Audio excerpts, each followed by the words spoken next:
Good evening, friends. Let's hear the poem Where the Mind is Without Fear by Rabindranath Tagore in a bilingual recitation.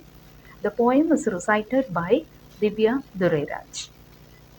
Where the mind is without fear, அச்சமின்றி மனம் இருக்குமிடம். அந்த head is held high, தலையை உயர்ந்து நிற்கும் அந்த நிலம். Where knowledge is free, அறிவு எல்லோருக்கும் சுதந்திரமாக கிடைக்கும் இடம். Where the world has not broken into fragments by narrow domestic walls, சிறிய சிந்தனைகளால் பிரிக்கப்பட்ட உலகமல்ல.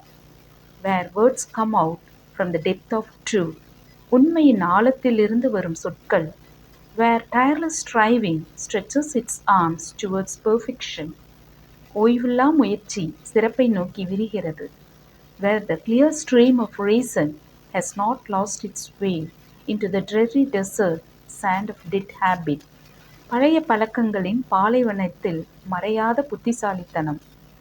Where the mind is led forward by thee, உன் வழியில் முன்னேறும் மனம், into ever widening thought and action, பரந்த சிந்தனைக்கும் செயலுக்கும் வழிவகுக்கும். Into that heaven of freedom, அந்த சுதந்திரத்தின் சொர்க்கத்திற்குள். My father, let my country away, என் தேசம் விழித்தெழட்டும். நன்றி.